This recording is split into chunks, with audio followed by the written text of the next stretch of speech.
सनातन की शक्ति, महाकुंभ की भक्ति। जी हां, देश के सबसे बड़े धार्मिक आयोजन महाकुंभ की शुरुआत में बस एक दिन बाकी है। यानी कि जिस तारीख 13 जनवरी का आप इंतजार कर रहे थे, अब जल्द ही वो समय नजदीक आ रहा है। कल यानी कि आपको बता दें 13 जनवरी का वो पहला अमृत स्नान होगा महाकुंभ में, जिसका बेसब्री से इंतजार पूरा देश कर रहा है, पूरी दुनिया कर रही है। आपको बता दें महाकुंभ में आज अखाड़ों के प्रवेश का अंतिम दिन है। महाकुंभ की सुरक्षा के लिए चप्पे चप्पे पर नजर है। सुरक्षा को लेकर कल मॉक ड्रिल की गई थी।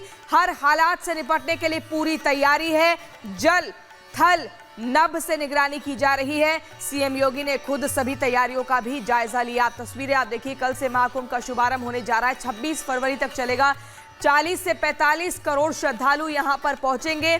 और आपको बता दें कल्पवास की भी व्यवस्था है, यानी कि संगम के किनारे वहां पर टेंट गाड़कर लोग रहते हैं और ऐसे में वो एक कठोर तपस्या मानी जाती है। यानी कि सांसारिक सुखों से एकदम परे होकर बिल्कुल एकदम साधु की तरह कुछ लोग वहां पर रहते हैं, जीवन अपना बिताते हैं। और ये भी इस महाकुंभ सनातन के पर्व का एक हिस्सा है। तस्वीरें देखिए मोनिका, यही वो छटा है सनातन की, जिसको देखने के लिए, जिसमें खुद को अपने आप को विलीन करने के लिए दूर दराज से लोग आते हैं।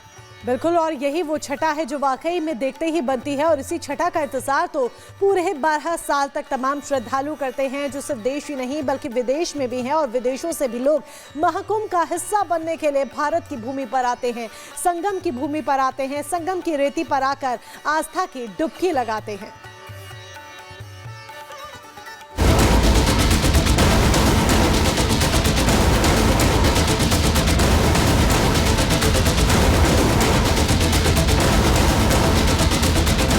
प्रयागराज में महाकुंभ का आगाज होने में अब महज चंद घंटे बाकी है। महाकुंभ में दुनिया भर से करोड़ों श्रद्धालु जुटने वाले हैं। ऐसे में योगी सरकार ने महाकुंभ को लेकर प्रयागराज को अभेद किले में तब्दील कर दिया है। महाकुंभ की सुरक्षा को लेकर सरकार ने कोई कोर कसर नहीं छोड़ी है। एटीएस और पीएसी से लेकर एनएसजी कमांडो तक की तैनाती की गई है। महाकुंभ मेला शुरू होने से पहले एनएसजी की टीम ने तैयारियों को परखने के लिए मॉक ड्रिल किया। इस दौरान यूपी पुलिस के साथ साथ एटीएस और पीएसी की टीमों ने भी मॉक ड्रिल में हिस्सा लिया।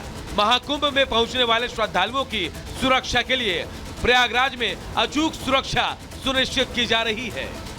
ये हमारे ट्रेनिंग और रिहर्सल का एक अभिन्न पार्ट है।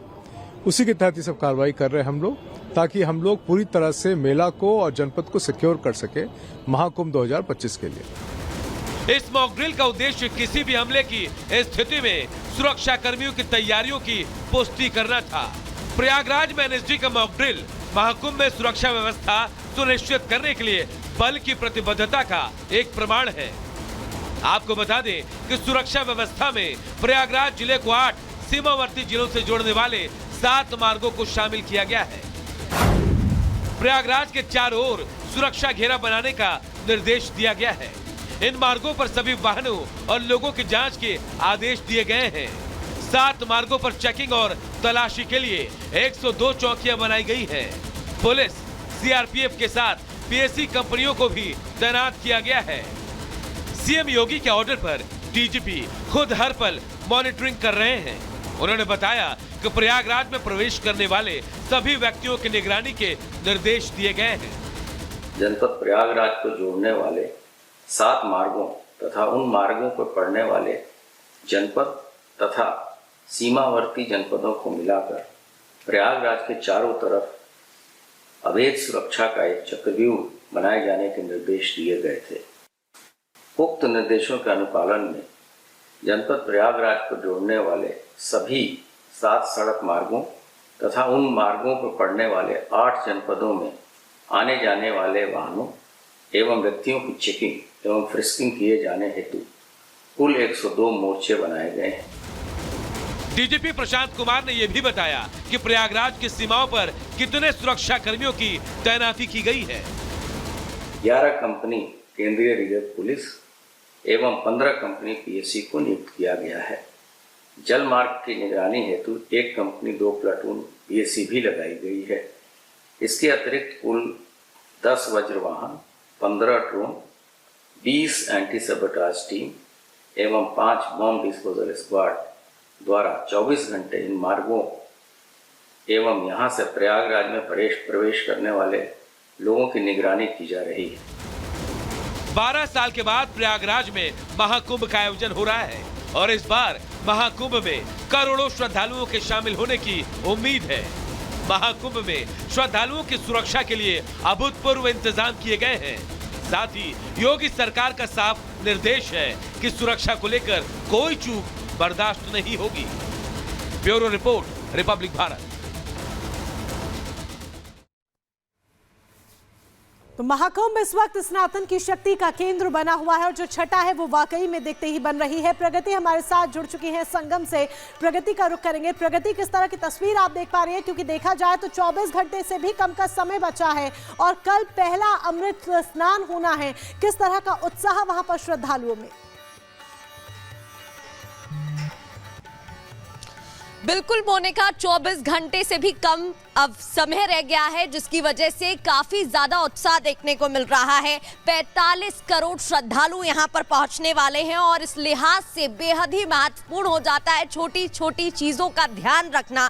और ऐसे में आपको बता दें, सुरक्षा से लेकर सफाई तक की हर चीज का यहां पर ध्यान रखा जा रहा है। एक बार मैं आपको तस्वीरें दिखा देती हूँ। ये आप घाट की तस्वीरें देख रहे हैं जहां पर नदियों में बोटों को उतारा गया है। हर जगह सुरक्षा व्यवस्था तो पूरे किए जा रहे हैं। साथ ही सफाई की तस्वीरें आपको दिखाते हैं। यहाँ पर आप देखिएगा, जो सफाई कर्मी हैं वो लगातार काम पर जुटे हुए हैं, क्योंकि उन्हें पता है अब 24 घंटे से भी कम वक्त रह गया है और लगातार सफाई की जो यहाँ पर जिम्मेदारी इन्हें दी गई है उसमें लगे हुए। आपको बता दें, ये दूर दराज से यहाँ पर आए हैं। कई लोग ऐसे हैं जो यहाँ के नहीं रहने वाले हैं। क्या नाम है आपका? सुमन। आप यहीं की रहने वाली, प्रयागराज की? नहीं, हम बांदा जिला। बांदा से आए हैं। कैसा लग रहा है? महापर्व है, महाकुंभ है और आपको इतनी बड़ी जिम्मेदारी मिली है। हाँ, चुनकी हुआ महाकुंभ, सफाई करनी और सफाई करने आने हैं। सफाई कैसा लग रहा है आपको? माहौल, इतने दूर से लोग आ रहे हैं। हाँ, दूर से लोग आ रहे हैं, बांदा से आ रहे हैं। अच्छा लग रहा है, सफाई करने आ रहे हैं। देखिए, जब महाकुंभ की बात होती है तो यहाँ पर छोटी सी छोटी बात का ध्यान रखा जा रहा है। ऐसे ही इसे नहीं कहा जा रहा है कल्चरल एम्बेसडर, ऐसे इसे यूनेस्को में रिप्रेजेंटेटिव के तौर पर नहीं देखा जा रहा है। बताया जा रहा है जब हजारों लोगों का, करोड़ों लोगों का इंसानी हुजूम यहाँ पर उमड़ेगा तो स्पेस से भी वो तस्वीरें देख पाएंगे। और ऐसे में आप देख सकते हैं, चाहे बात सफाई कर्मियों की हो, सफाई व्यवस्था की हो या फिर अन्य का काम एकदम अब चल रहा है। और हमारे साथ पुनीता भी अयोध्या से बनी हुई है, पुनीता के पास भी जाएंगे। लेकिन इसी बीच अपने दर्शकों को बता दें कि अब अगर हम अयोध्या की बात करते हैं तो राम मंदिर में जिस तरीके से रामलला को विराजित किया गया, प्राण प्रतिष्ठा हुई, उसका 1 साल पूरा हो चुका है और पूरी अयोध्या नगरी भव्य तरीके से सजाई गई है। इस खबर को विस्तार से बताएंगे।